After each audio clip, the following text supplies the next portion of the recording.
Good evening and thanks for joining us. Up first tonight, anger and defiance, two words that seem to permeate so many aspects of American life these days. Whether it's politics, race relations, policing, and even in our schools, anger and defiance seem to be the operative emotions. And that's our focus tonight. And a couple of questions as we get going. There's been a lot of talk about critical race theory, books being banned, school superintendents being ousted, gender pronouns, and LGBTQ rights. And caught in the middle of this tug of war between the legislature and school boards are teachers and kids. It would be naive to say that politics and religious morals aren't at play here. But is that a bad thing? Or will history look back and say our kids benefited from this? Should the moral judgment of a state legislature or a school board be forced on all kids? Or should it ultimately be up to the parents? And if it's up to parents, should what they think is right for their kids be imposed on all students? Obviously, there's a lot to unpack here. Mr. Kirby? No. Profanity, applause, hissing and boo. Hissing is not permissible. As superintendents around the valley are forced out of their jobs. I want to say this very clearly, that I think if Dr. Battle looked a little more like me and a little less like a color, Heather was pushed and bullied, and the way that this board has treated her in the last couple of months is shameful. And some of the most controversial issues in our country today. This is the biggest rift that I have ever seen. Grooming and the trans ideology. So disappointed. Exhausted, and not because my kids are exhausting, but because of this political outrage. Turn school board meetings into the next political battleground. That's not how we're supposed to be working. It's not right. It's not good for our students. Joe Dana's been looking into the debates playing out at school board meetings. And Joe, this anger and defiance we talked about seems to have not let up since COVID hit. What's going on here?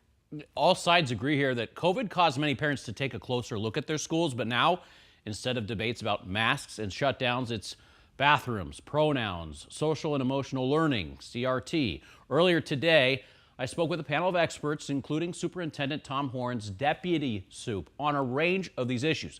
Take school resource officers. Horn wants a school resource officer in every classroom and is prioritizing them with funding over counselors and social workers. Here's one student's take and reaction. He may want to help the schools, but helping the schools starts with the root of the problem, which is the guns and how they're getting guns and why they're getting guns. Mental health is really important too. Is this out of balance right now when you talk about social workers and counselors versus an SRO on campus? Yeah, I mean, I think it's a false choice, right? It's not an either or.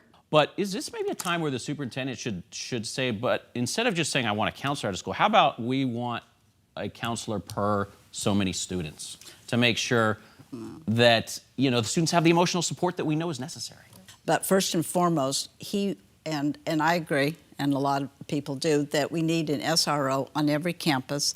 I don't think as a principal I want to go home and lay my head on my pillow knowing that I could have put an SRO on my campus and this tragic event happened like it has in Texas and other states. If you're at a point where there's a person on your campus with a gun, you have already failed. It's done. It's over. The only question is how bad it's going to be, right? And so the debate we have is, do we put essentially defensive measures in place where someone can shoot back, or do we try to minimize the chance of that occurring in the first place? Yeah, and I mean, I think you heard the student just say, like, we should be thinking about all the mental health issues that are happening, why a student feels isolated, what is happening before they walk into the classroom. We try to, as educators, teach kids how to swim and not necessarily try to stop them from drowning. This is where our energy should be, but we really need to have the conversation of how do we fund this? How do we make sure we have great people there in the classroom and that kids walk in feeling safe, that they are seen, and most importantly, that they are ready to learn. So school safety, obviously important, Joe, but something else that you're looking at is how partisan politics is influencing the makeup of school boards, specifically conservative Republicans. They targeted school boards in the last election and got many of their own people elected. They did, and they are carrying out Superintendent Tom Horn's agenda. It's about back to basics. It's doing away with so-called soft skills, social and emotional support, which, by the way, people have a hard time defining. Although everyone that we talk to on this panel agrees that kids need that support in some form. But superintendents, they are paying a price for the perception that they are not academically oriented enough. Parents want to see better results. That is clear. We've recently seen 3 superintendents ousted. In Buckeye, Lori Schuff of the Liberty Elementary School District was pushed out. It was reported one of the 3 board members who voted for her gone boasted in an email they have flipped the board and will get a more conservative superintendent. In Apache Junction, Heather Wallace was forced out 2 weeks ago from the Apache Junction Unified School District. The 3 board members there who approved the severance were all supported by the local Republican Party. 2 of those board members are now targets of a recall election. That is rare. Many locals are livid Wallace is gone. She was very well liked. In Casa Grande, Anna Battle of the Casa Grande High School District was fired. The former superintendent there blamed her termination on, quote, a cesspool of disinformation on social media. All of these have a common theme. There's not a specific smoking gun for why the superintendents were removed. And in all, longtime community members say it was unjustified. Teachers also under heightened scrutiny, even harassment, including cases in which they are exonerated for false claims against them, but they end up being blackballed on social media. It's something our panelists had a lot to say about. Take a listen. I mean, this is unusual, right, to see these abrupt firings? Those specific ones, I think, are a result of an attitude that folks have developed towards school districts, which is, oh, and it goes both ways, like, oh, there's conservatives in charge of the school district, we need liberals in charge of the school district. Mm-hmm. There's liberals in charge of the school district, we need conservatives in charge of the school district. And it starts there, like, and then once you get the majority of your side, you assume that the people who are in charge are not your friends, are not on your side, and you have to make a change.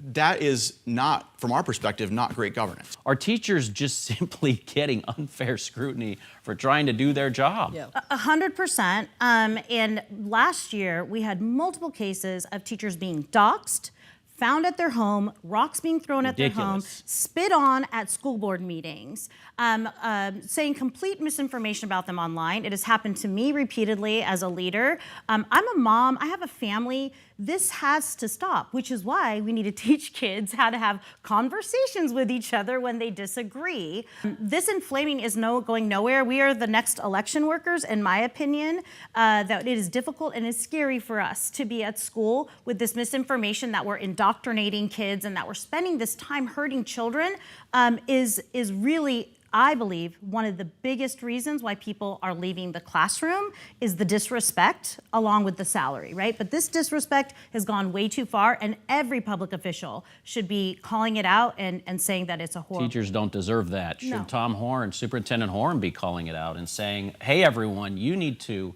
show respect that we expect of our students? Absolutely. Is he doing it enough? I guess that's the I question. think he is. I think he is going back again, and I hate to reiterate this over and over, but a teacher's #1 job in the schools is to teach what content she was hired to teach. And I think that is not on the front burner as much as it should be.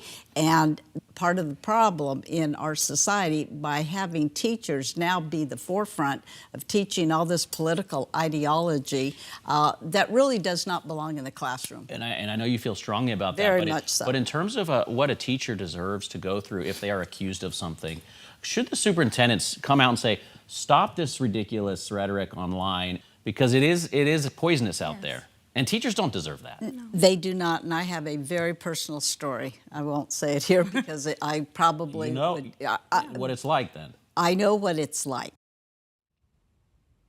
Now, Chris Cotterman, who represents the school boards who you saw there, he said leaders, as a general rule, are just trying to do what is least disruptive to the learning environment for children. Now, the full discussion, including meeting the needs of LGBTQ students and promoting the mental health of all students, is online right now. You'll also see the deputy superintendent's responses. It's on 12news.com and YouTube as we speak. And there was a consensus, Mark, that some of the accusations and insults that are being hurled at school meetings, they just simply have to stop. The rhetoric has to improve for the sake of our kids. Civility would go a long way, Joe. Thanks. Absolutely. Well, there is no doubt that America's great political divide has now grabbed a foothold in our schools. Shouldn't our school boards and superintendents be as apolitical as possible? What good can possibly come from allowing the political will of one group to dictate what should happen to all? Ultimately, it shouldn't be Republicans or Democrats, and certainly not moral judgments by those who have a seat at the table, who may or may not have good morals themselves, deciding what's best for our kids. Parents should be the ultimate gatekeeper for their kids and what they're exposed to. And if parents don't like a book or a certain discussion that's being taught, then they should have the right to opt out. But what they shouldn't be able to do is make a decision for my kid. I'll take care of that. And one final thought. For those who want to remove anything remotely controversial from our schools, for the sake of consistency here, I'd suggest paying closer attention to what our kids are looking at on their phones and laptops, because I can guarantee you that that can be a lot more damaging and life-altering than any book or lesson taught in our classrooms. This is something that we're going to be doing a lot more of here on 12 News at 6, taking a deeper dive into the issues that matter most to you, our viewers, and the people of Arizona. And we want you to be a part of these discussions. So to submit a story tip or a topic that you think is worth more discussion, just send us an email to connect@12news.com. Now let's send it over to Caribe for a look at some of the other stories still ahead tonight. Caribe.